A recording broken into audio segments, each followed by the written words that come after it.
Nabong lawas sa ginawang iya sa tao na palgan sa dapit na sunugan sa barangay Pusok ganinang buntag samtang misaka na ngadto sa unom ang nakalasan na nabong pag-ulbo sa usa ka himuan ng pabuto sa Purok Judas Belt barangay Babag, Lapu-Lapu City. Tinuan Merondina sa report. Sayo ganihang buntag, samtang padayong ng limpyo sa dapit na sunugan ang mga taga-sitio Santa Maria napalgan sa usa sa mga residente sa dapit. Ang naabo nga lawas nga daw iya sa usa ka tawo. Dali nila kining gipahibaw sa mga sakop sa Lapu-Lapu City Police nga nadisino sa dapit. Ang naasoy abo nga patayng lawas gidana sa usa ka punerarya aron mapaubos sa autopsy. Matod ni Catherine Ladaga, Humanitarian Aid Program Focal, nga hangtod karon wala pay ni usa sa mga nabiktima sa sunog ang mipahibaw kanila nga may namising sila nga mga kabanay. Walay ni report mo na among concern niya.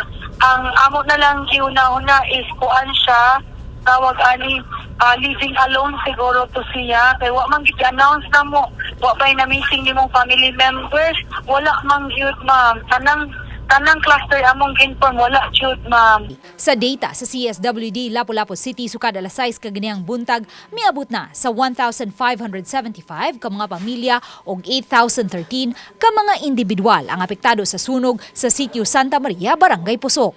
Apan posible paghihapon kining musaka kay padayon pa silang nag-consolidate sa mga data.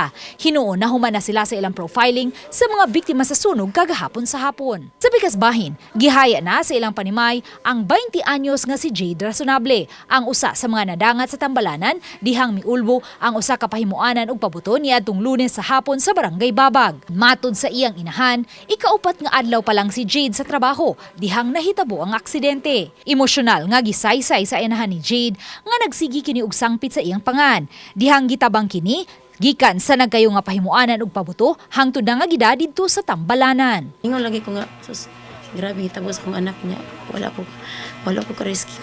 Mabitan ako ang, ipangayo nga. Sa hitabo lang ako, wala dyan ko naingon ko niya doon, sa iluwa dyan ko doon, kaya dyan ko ka-rescue ni mo sa hitabo. Samtang ang live-in partner ni RG Escobia, hangtod karon pabilin pang di makatuo sa hitabo. Si RG ang usa sa upat nga mga dead on the spot. Di ko katuo, manggod ma'am, di ko katuo, kadawat.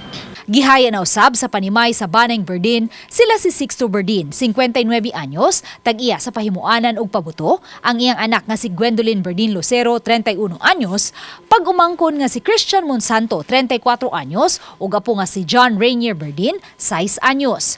Mihangyo ang Banang Berdin nga tahuron lang una ang ilang pagbangutan karon, ilabi na kay upat gayud ka mga sakop sa ilang pamilya ang nakalas. Sa pagkaron, padayon pang nagpaalim sa Tambalanan, sila si Justin Llanas, Julito Inok ug Joanna Berdin. Samtang nakagawas na sa Tambalanan, si Rodnil Berdin, ang bana ni Joanna. Ang Lapu-Lapu City Fire District padayon pa usab nga nagpalawom sa ilang gihimong investigasyon sa hitabo. Tagging mi, kabutang mi mga flag para makita na mo ang pinaka layo nga mga naabtan nga mga debris.